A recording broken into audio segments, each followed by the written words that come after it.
با سلام و درود خدمت همه شما در هر کجای دنیا که هستید. افشین هستم با 86مین برنامه اپوزیت. این برنامه به صورت هفتگی و با هدف اصلی اطلاع رسانی تهیه میشه. در 10 روز گذشته شخص اول مملکت یعنی آقای بزرگ با شخص دوم مملکت یعنی رئیس جمهور منتخب مسابقه سخنرانی گذاشته بودند. یعنی که شخص دوم مملکت امروز برای ارتشیان سخنرانی میکرد، فرداش شخص اول مملکت برای ارتشیان سخنرانی کردند. امروز شخص دوم مملکت برای پلیس و نیروهای انتظامی سخنرانی کردند، فرداش شخص اول مملکت برای پلیس و نیروهای انتظامی سخنرانی کردند. امروز شخص دوم مملکت برای کارگران سخنرانی کردند، فرداش شخص اول مملکت برای کارگران سخنرانی کردند. خلاصه بساطی بود. اما اپوزیت این هفته سخنرانی این دو شخص برای نیروی انتظامی که در 2 روز متفاوت انجام شد رو براتون تبیین می‌کند. بعد در همین اثنا به موضوع قانون و برابر بودن همگی در برابر قانون میپردازد و در همین زمینه اندکی در مقوله فساد اقتصادی و برابری قانون برای همه تأمل میکند. و در آخر هم یک خبر مربوط به رشته‌های نامربوط در دانشگاه‌های کشور و به تبع آن بیکاری بررسی میشود. آقای حسن روحانی رئیس جمهور منتخب در روز شنبه هفته گذشته یعنی 5 اردیبهشت ماه در 20 و چندمین همایش فرماندهان ناجا حاضر شدند و سخن راندند. من یه جمله‌ای بگم، البته یه مقدار شاید سخت باشه تبیینش، زمان بخواد، ولی حالا اجمالش من میگم. پلیس موظف به اجرای اسلام نیست. اوه اوه اوه اوه. یعنی تا همین امروز داره این جمله تبیین میشه هنوز. حالا یعنی چی دقیقاً؟ هیچ پلیسی نمیتونه بگه من این کار کردم برای اینکه خواستم خداوند در اونجا فرموده، پیغمبر در فلان روایت. به پلیس ربط نداره. خب تا الان پلیسا به همین بهونه جلوی ماشین مردم میگرفتن، به مهمونی‌ها حمله میکردن و خلاصه به حریم خصوصی مردم تجاوز میکردن. اجرای اسلام. تازه یه نیروهای دیگه هم هستن که خودشون از پلیس هم بالیستر میدونن و به همین بهونه با شدت بیشتری همون کارا رو انجام میدن و خلاصه مخل آرامش مردم شدن. بی خود نریم تو مخمسه فکری، مردم رو هم گرفتار نکنیم. پلیس یک وظیفه بیشتر نداره، اجرای قانون. همین، تمام شد. یعنی این قوانین آزاردهنده رو یه عده دیگه وضع میکنن و پلیس فقط مسئول اجرای اونهاست. دیگه لازم نیست تشدیدش کنه. شاید هم قراره یه قوانین دیگه‌ای وضع شه که احتمالاً خیلی هم به اسلام ربط نداره و پلیس هم که وظیفش فقط اجرای قانونه، وگرنه تو مخمسه میفته. من این نکته رو بگم یادمون نره. من همیشه میگم، چون من خودم هم یادم میره، باید به خودم بگم یادمون نره کشور صاحبش مردم هستن. این از ذهنمون نره. ما که همینجوری فکر میکنیم ولی یه کسایی یه جور دیگه ای فکر میکنن. یک خطاب آخری هم عرض کنم، خطاب به مولامون و صاحبمون حضرت بقیت الله ارواحنا فدا. صاحب ما تویی، صاحب این کشور تویی، صاحب این انقلاب تویی، پشتیبان ما شما هستید. بخشی از همون سخنرانی معروف سال 88 بود. آقای بزرگ در اون نماز جمعه اعتراف کردن که چطور فکر میکنن. از نظر آقای بزرگ صاحب کشور بقیت الله هستن. بقیت الله هم که الان نیستن، پس فعلا این کشور میرسه به نماینده بقیت الله. خلاصه اینجوریه که ایشون خودشون رو صاحب کشور و مردم کشور میدونن. صاحب این کشور ملت ایران هستن، هیچ که دیگه نیست و همه ما باید نوکر مردم باشیم، غیر از این نباید باشیم. حتی نماینده بقیت الله، رهبر مسلمانان جهان، تمام کارگزاران نظام من اوله الی آخره نوکر ملتن. هیچ سمتی بالاتر از نوکری نیست. خیلی خوب، باشه. جالبه ها، فارغ التحصیلان حوزه برای اینکه به حرفاشون سندیت بدن همون حرفو به عربی میگن، به جای اینکه بگن از اول تا آخر میگن من اولهی الی آخره. بگذاریم حالا بریم سراغ من اولهی، ببینیم ایشون فردای این سخنرانی چه صحبتایی داشتن برای همین نیروی انتظامی. اهمیت نیروی انتظامی که انقدر ما روی اون تکیه میکنیم ناشی از اهمیت مأموریت نیروی انتظامی است. آها، بعد مأموریتش چیه؟ مأموریتی که شما اون رو بر عهده گرفتید استقرار امنیت است در کشور. امنیت خیلی مهمه. بله خیلی مهمه. برای برقراری این امنیت بایستی چی داشته باشه؟ مظهر این امنیت و عامل وسط میدان این امنیت عبارت از نیروی انتظامی. بنابراین بایستی اقتدار داشته باشید. باید بتوانید مقتدرانه عمل کنید. اقتدار که اتفاقا جمهوری اسلامی همون نظام مقدس خودمون خوب بلده اینو به مردم نشون بده. لااقل تا الان اینجوری بوده. منتها نکته کار این است که اقتدار را با ظلم نباید اشتباه کرد. پس شما هم فرق این دوتا رو اصلا میدونید؟ چه جالب. میشه یه مثال از ظلم بزنید؟ فرضاً در آمریکا پلیس خب بله خیلی مقتدره، آدم‌های عضلانی رو هم نشون میدن توی پشت دوربین ها و اینها که اینا به عنوان پلیس اومدن وسط میدان رو دارن قبض و بسط میکنن. خب بله، لکن میزنن بیگناه ها رو میکشن. عجب انسان‌های بدی هستن. هرچند که ما توقعی غیر از این ازشون نداریم، چون بالاخره اونا که مثل ما از آموزه‌های الهی و آسمانی برخوردار نیستن. کسی رو به عنوان اینکه این میخواسته اسلحه بکشه میزنن 15-16 تا گلوله پدرشو در میارن، نابودش میکنن. البته در ایران هم پلیس کسی رو که اصلا اسلحه نداشته، نشسته بوده تو خونش پای کامپیوتر داشته اطلاع رسانی میکرده رو میان دستگیر میکنن میبرن. چی میگفت رئیس پلیس وقت؟ اون بازداشتگاه یا تحت نظرگاه بازداشتگاه مصوب نبوده. تحت نظرگاه غیر مصوب، یعنی غیر قانونی.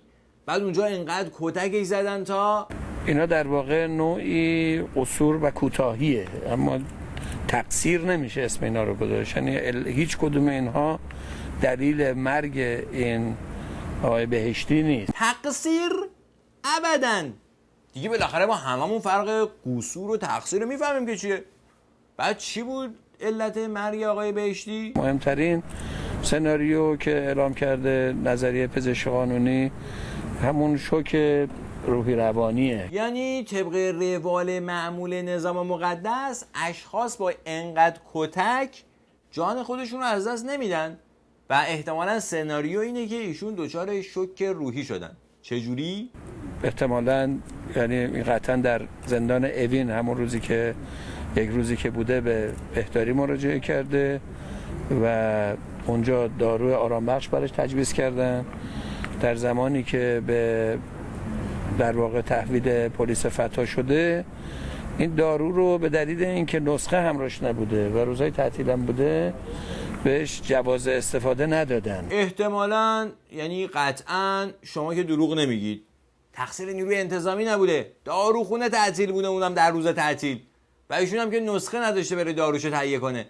پس مأمورین صدیق نیروی انتظامی ایشونو بردن به تحت نظرگاه غیر مصوب و اونجا بهش شوک روحی وارد کردن. یعنی واقعاً خودتون خجالت نمیکشین؟ البته خانم زهرا کاظمی هم بر اساس گزارش نماینده وقت آقای محسن آرمین به دست قاضی سعید مرتضوی به قتل رسید در طی مراحل تفهیم اتهام، و به طور کلی فقط خدا میدونه که چند نفر دیگه در طی دستگیری در کل کشور به همین وضع گرفتار شدن و دچار شوک روحی شدن. بعدم که میرن دادگاه هم اینا رو تبرئه میکنن که میشنوید دیگه. این قضایایی که امروز متاسفانه در دنیای بی اعتنای به ارزش‌های معنوی این چیزها متاسفانه امروز خیلی زیاده. بله در دنیای با اعتنا به ارزش‌های معنوی یا برای قاتل و قاتلین دادگاهی اصلا برگزار نمیشه، مثل قاتل خانم کاظمی یا ندا آقا سلطان،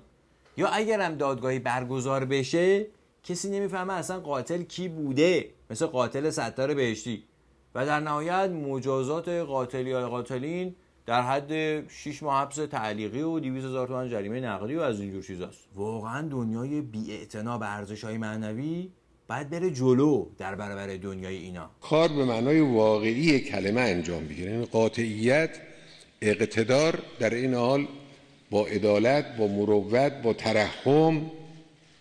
با ترحم یک جاهایی بایستی با ترحم همراه باشه. با ترحم توجه شما رو به یک جاهایی جلب میکنم. بگیر اینو بگیر.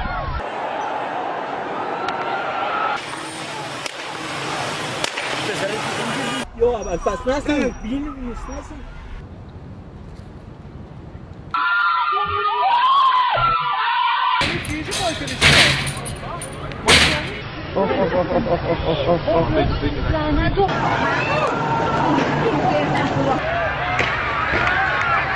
البته این صحنه‌ها مربوط به 6 سال پیش میشه که قاعدتاً مردم باید تا الان یادشون رفته باشه. این مظهر اسلام است که در مورد ذات مقدس پروردگار از اون طرف رحمان الرحیم است، از اون طرف صاحب عذاب علیم است. یه وقت فکر نکنین تحت حاکمیت نظام مقدس فقط همین عذاب علیم ذات مقدس پروردگار وجود داره و اون ترحم وجود نداره ها. به تازگی یکی از اعضای هیئت نمایندگان اتاق بازرگانی ایران گفته یکی از مدیران شرکت روزنفت روسیه که چند وقت پیش به تهران اومده بود مدعی شده یک بانک روسی بیش از 2 میلیارد یورو از پول بابک زنجانی رو در اختیار داره. او از مدیران شرکت نفت و بانک مرکزی کشورمون خواسته برای پیگیری این موضوع به روسیه سفر کنن. ببین چه وضعی که دیگه اون روسه دلش به حال ما سوخته، میگه بیاین تکلیف این 2 میلیارد یورو از پولاتون رو معلوم کنید. به هر حال الان 1 سال اندی است که از محرز شدن اتهام آقای بابک زنجانی مبنی بر بالا کشیدن 2.5 میلیارد یورو از پولهای شرکت نفت و جعل اسناد دولتی میگذره و حتی یک دادگاه الکی مثل همونایی که برای سعید مرتضوی برگزار میشه هم برای ایشون برگزار نشده. آقای نوربخش که گفته بود وارد حاشیه نمیشه بالاخره طاقت نیاورد و رفت تو حاشیه و گفت که سازمان تامین اجتماعی در دوره مدیریت قبلی چک 3.5 میلیارد یورویی یعنی چیزی حدود 14,000 میلیارد تومان نزد بابک زنجانی به امانت گذاشته که هنوز دست بابک زنجانیه. دستش درد نکنه واقعا. این سوای اون بدهی به شرکت نفته ها. سعید مرتضوی رو که میشناسین، گفته قاضی محمدی کشکولی رئیس شعبه 79 دادگاه کیفری استان تهران تقاضاشو برای برگزاری علنی دادگاه رد کرده.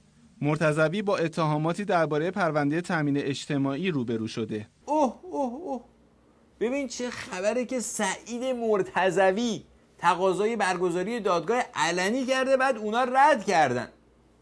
فکر کنم عذاب علیم ذات مقدس پروردگار در انتظار سعید مرتضوی باشه. یه چیزی تو مایه‌های همون داروی نظافت و اینا. این 2 نفر از افراد شناخته شدن که مورد ترحم ذات مقدس قرار گرفتن. یه افراد دیگه هم هستن که مورد همین ترحم قرار میگیرن که ما تا الان نه چهرهشون رو دیدیم نه حتی اسمشون رو شنیدیم.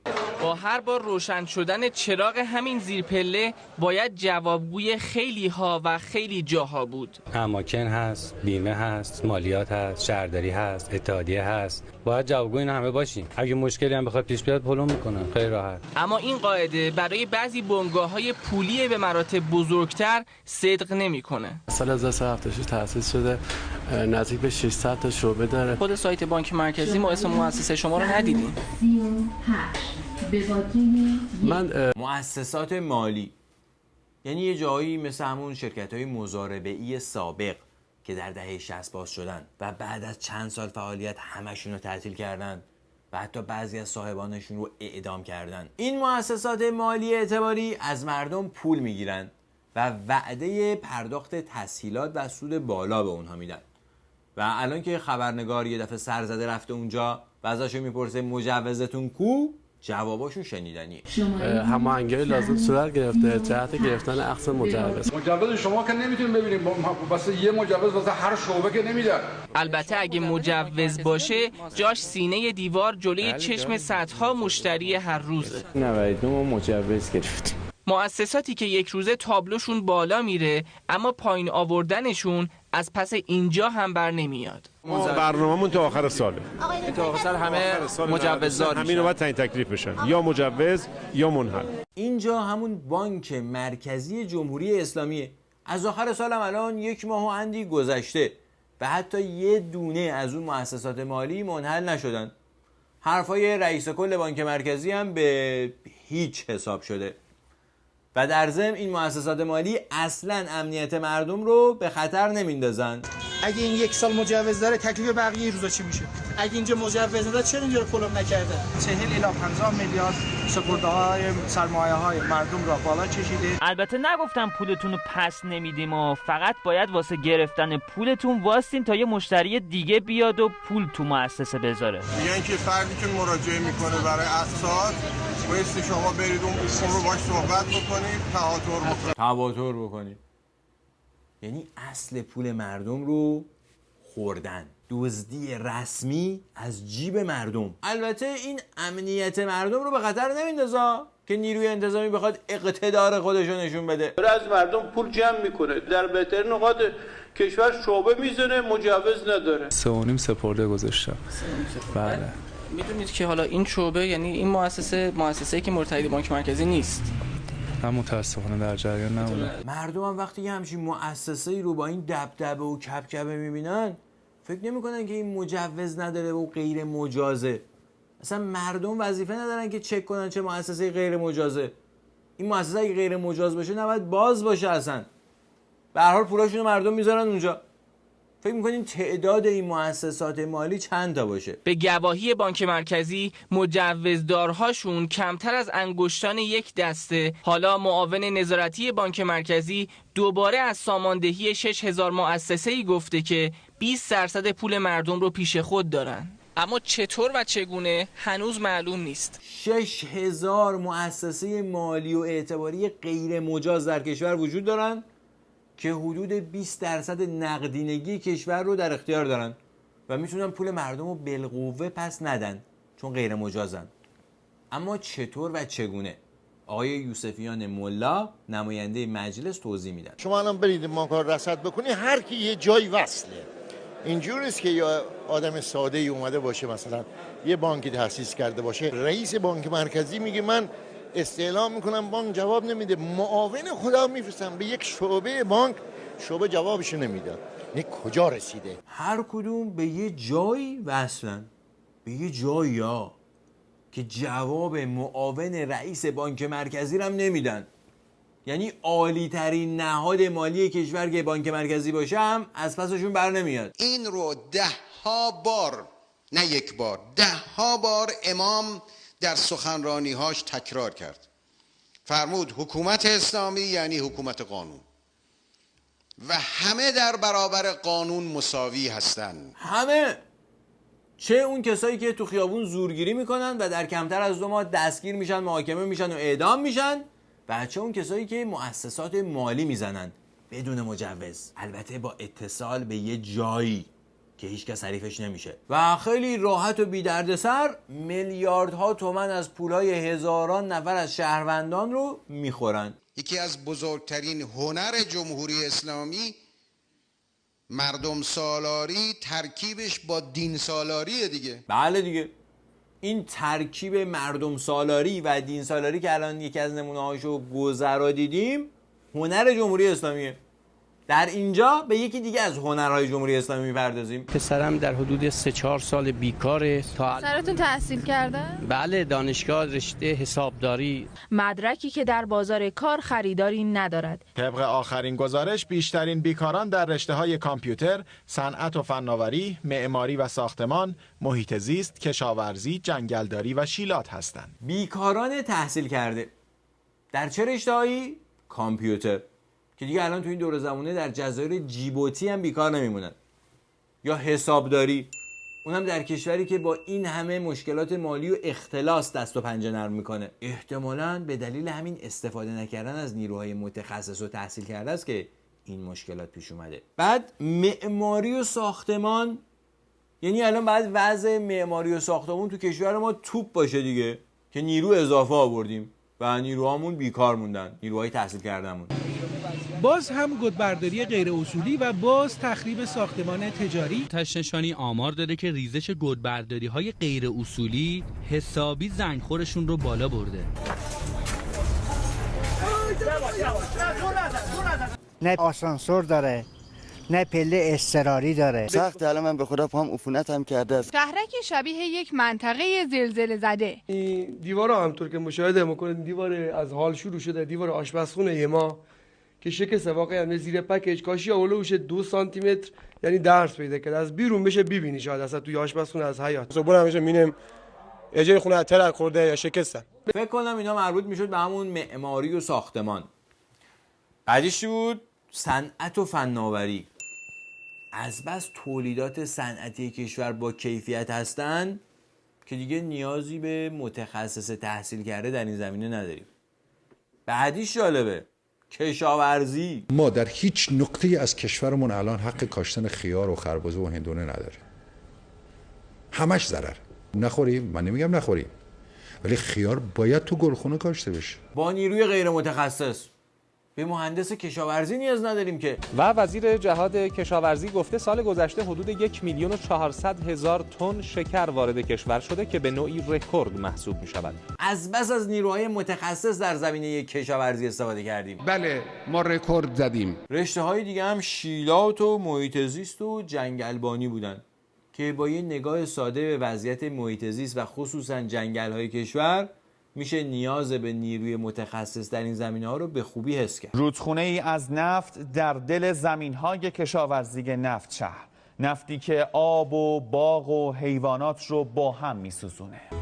زیبایی‌های چشم نواز تالاب انزلی این تالاب رو در فهرست تالاب‌های بین‌المللی کنوانسیون رامسر قرار داد. حالا این تالاب زیبا در معرض آسیب‌های زیست محیطی قرار گرفته. از لاستیک ماشین گرفته تا ضایعات چوب و صندلی و پلاستیک. اینجا دقیقاً وسط تالابه، اما خب همونطور که می‌بینید خوش شده، جایی که شاید 2 سال 3 سال پیش کاملاً پر آب بود. و رئیس مرکز جنگل‌های خارج از شمال سازمان جنگل‌ها، مراتع و آبخیزداری کشور نسبت به تشدید روند تخریب و آسیب جنگل‌های بلوط هشدار داده و گفته 19% از سطح 6 میلیون هکتاری این جنگل‌ها در سراسر کشور خشکیده. خلاصه همونطور که خودتون میدونید از این مثال‌ها بسیارن و اوضاع محیط زیستی کشور از اوضاع اقتصادیش هم خرابتره. اگر واقعاً به فارغ التحصیلان در این رشته‌ها احتیاجی نداره کشور، پس به فارغ التحصیلان در کدوم رشته‌ها احتیاج داره؟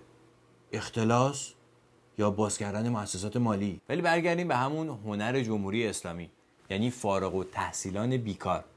ببینیم معاون علمی فناوری رئیس جمهور منتخب چه نظری دارن. یک آدم پروداکتیو رو از جامعه خارج کردیم به جای اینکه کمکش کنیم.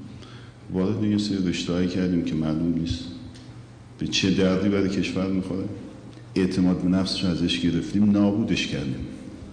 تو سن 35 سالگی وارد جامعهش میکنیم که نه میتونه ریسک کنه، نه میتونه شغل آیندهش رو درست بکنه و فقط هم تو دانشگاه بهش یاد دادیم که کارمند دولت بشه. و اونهایی هم که نمیتونستن این شرایط رو تحمل کنن یا کلا کتاب درس رو بوسیدن و گذاشتن کنار و رفتن دنبال شغل آزاد، و یا اینکه فرار کردن و سر از مراکز علمی و دانشگاه‌های استکبار جهانی درآوردن. یعنی هیچکی نمیتونه مثل نظام مقدس منافع استکبار جهانی رو تامین کنه در همه زمینه‌ها. اگه درست با مسائل نیروی انسانی و علوم انسانی در واقع برخورد نکنیم تو سیستممون، به این روزا میافتیم که 4.5 میلیون دانشجو داریم و داریم فکر میکنیم که اینا رو کجا شغل بهشون بدیم، در حالی که اینا قرار بوده درس بخونن برای کشور اشتغال ایجاد بکنن. برعکس بوده مسئله. و این هنر فقط از عهده جمهوری اسلامی یا همون نظام مقدس برمی اومد. ما 50 سال است، بیشتر از 50 سال است دانشگاه داریم و قریب 30 و چند سال است که این دانشگاه رو داریم، لکن چون خیانت شده است به ما از این جهت رشد نکرده، رشد انسانی ندارد. هرچه در فهم تو آید آن بود مفهوم تو. امیدوارم این برنامه را با ارزش یافته باشید. این خیلی با ارزش است و لازم تشکر کنیم. من تشکر میکنم.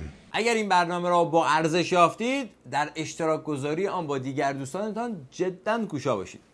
به صفحه فیسبوک و کانال یوتیوب برنامه سر بزنید.